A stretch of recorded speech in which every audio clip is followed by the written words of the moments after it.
दोस्तों,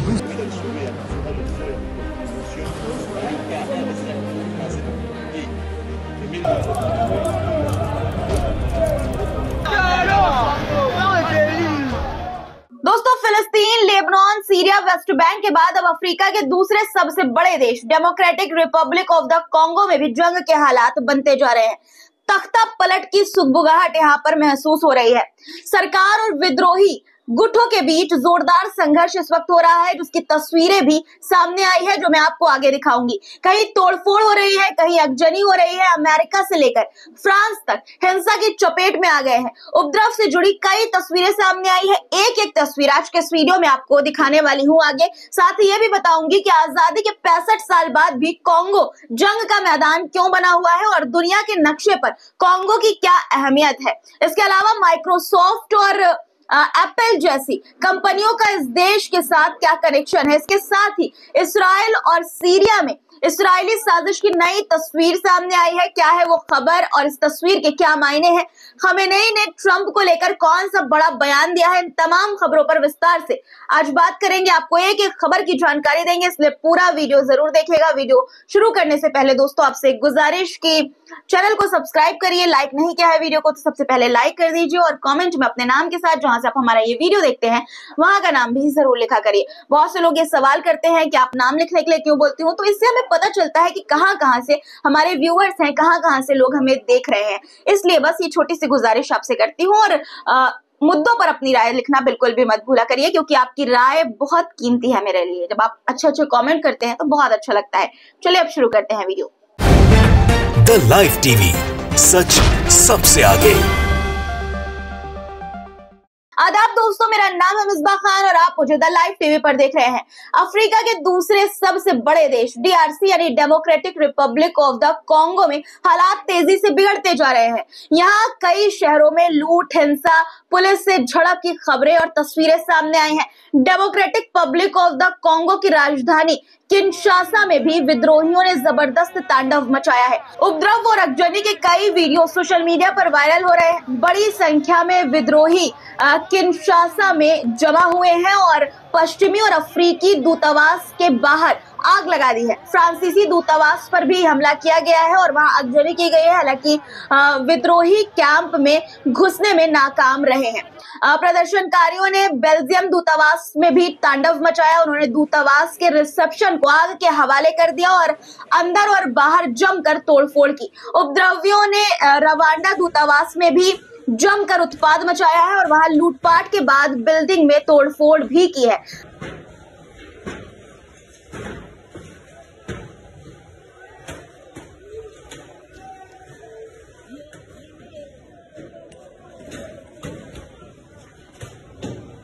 रवांडा के खिलाफ अमेरिकी दूतावास के बाहर भी प्रदर्शन हुआ। लोगों ने दूतावास के बाहर आग लगाकर प्रदर्शन किया और नारेबाजी की। प्रदर्शनकारियों ने नारा लगाया कि चोरों को देश से बाहर निकालो।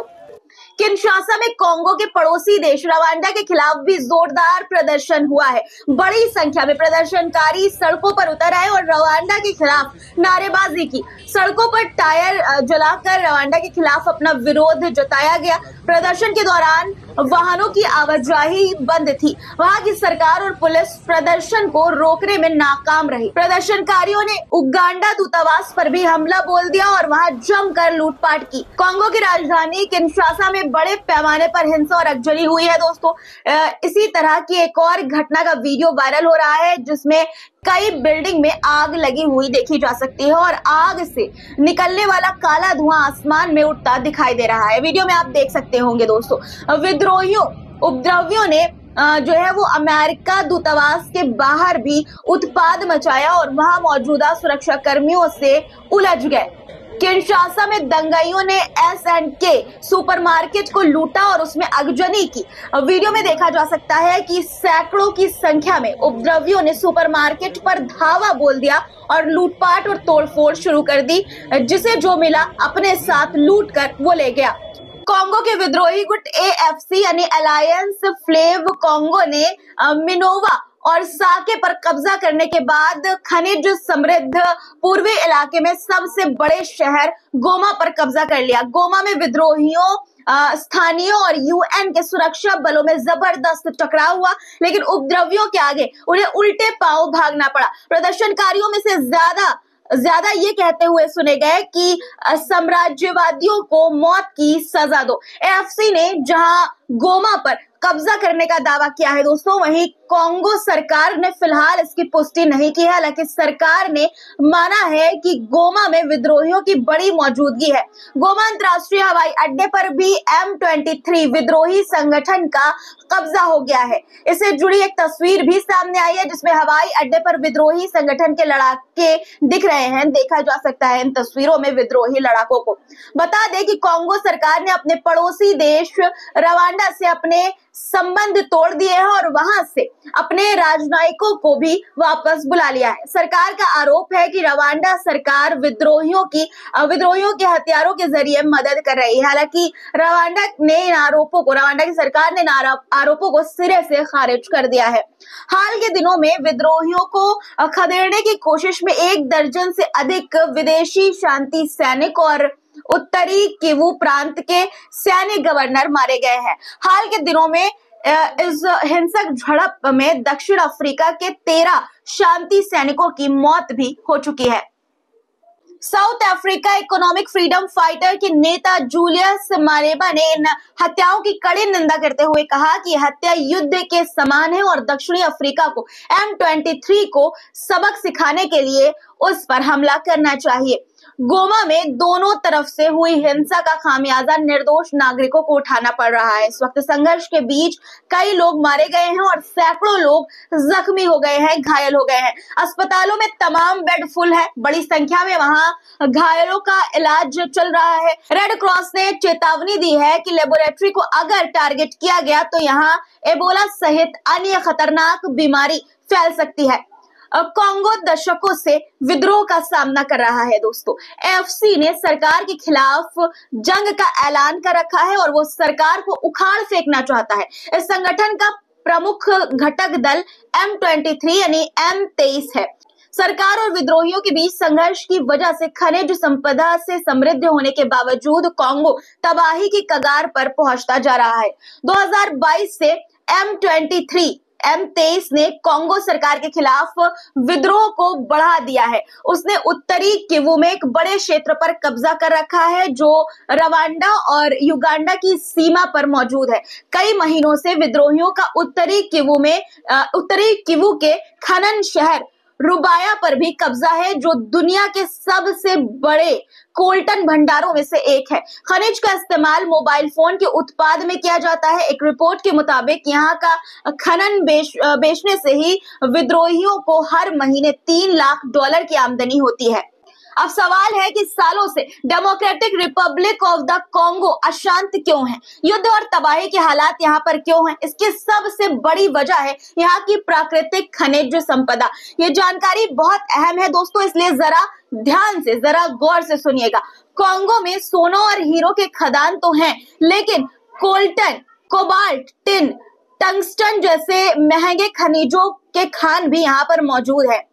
इस अनमोल खनिज संपदा या यूं कहें कि नोट बनाने की फैक्ट्री पर कब्जा करने के लिए विद्रोही गुटों और सरकार के बीच लंबे समय से संघर्ष चल रहा है।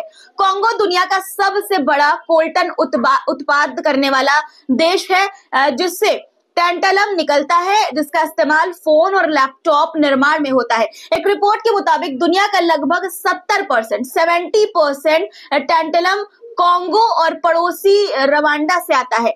टिन और टंगस्टन पूर्वी सीमावर्ती क्षेत्र में बड़ी मात्रा में पाए जाते हैं। टिन का इस्तेमाल धातु को जोड़ने के लिए होता है, जबकि टंगस्टन का फोन निर्माण में होता है। कोल्टन का अधिकांश खनन बच्चे करते हैं और इस दौरान सुरक्षा मानकों को ताक पर रख दिया जाता है।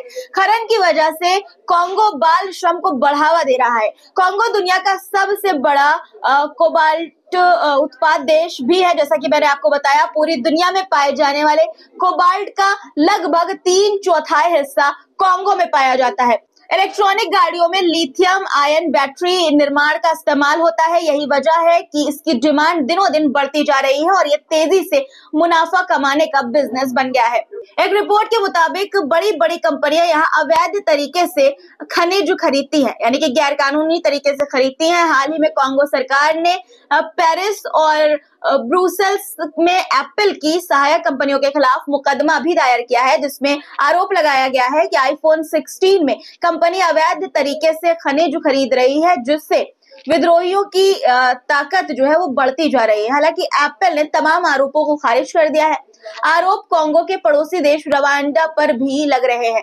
कांगो सरकार का यह आरोप है कि उनके यहाँ की खनिज संपदा पर कब्जा करने के लिए वो M23 विद्रोही गुट का इस्तेमाल कर रहा है। हालांकि रवांडा ने भी अपने ऊपर लगे आरोपों को नकार दिया है। सवाल ये भी है कि विद्रोही संगठन AFP क्या चाहता है और इसमें शामिल M23 संगठन क्या है।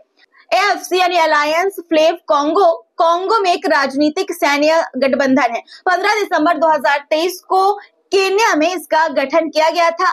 AFC का मकसद वहां की सरकार को उखाड़ फेंकना है। इस संगठन में मिलिशिया ग्रुप्स भी शामिल हैं, जिनमें प्रमुख रूप से M23 है। M23 को मार्च 23 मूवमेंट के नाम से भी जाना जाता है।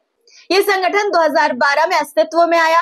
23 मार्च 2009 को कांगो सरकार और तुत्सी विद्रोहियों के बीच एक शांति समझौता हुआ था, लेकिन बाद में M23 ने समझौते को तोड़ते हुए विद्रोह शुरू कर दिया। 23 मार्च की वजह से इसने अपना नाम M23 यानी कि M23 रखा है। ये तुत्सी समेत कांगो के अन्य अल्पसंख्यक समुदाय के हितों की रक्षा करने का दावा करता है। अब आपको democratic Republic of the Congo यानी कि DRC के बारे में भी बता देते हैं। अल्जीरिया के बाद क्षेत्रफल के लिहाज से ये अफ्रीका का दूसरा सबसे बड़ा शहर है। 1885 से 1960 तक इस पर बेल्जियम का कब्जा था। 1960 के बाद से यहाँ राजनीतिक अस्थिरता बनी हुई है, जिसकी वजह से यहाँ गरीबी और बेरोजगारी बहुत ज्यादा है। एक और अहम बात, कांगो से मिलते जुलते दो देश है, लेकिन दोनों जगहों पर हालात बिल्कुल जुदा है। जहाँ हिंसा को हो रही है उसका नाम जो है वो democratic public of the Congo है, वहीं दूसरे देश का नाम है Republic of the Congo. Democratic Republic of the Congo के मुताबिक बहुत छोटा देश होने के बावजूद रिपब्लिक ऑफ द कांगो में बेहद जो है बेहतर हालात हैं और वहां सरकार भी स्थिर है। अब बात सीरिया की करते हैं दोस्तों। सीरिया और इसराइल के बीच स्थित हर्मोन पर्वत पर इसराइल का दखल बढ़ता जा रहा है। इसराइल ने यहाँ सैन्य चौकी की स्थापना की है। यही नहीं, वहां ऐसी बिल्डिंग का निर्माण किया जा रहा है जिन पर ठंड का कोई असर ना हो।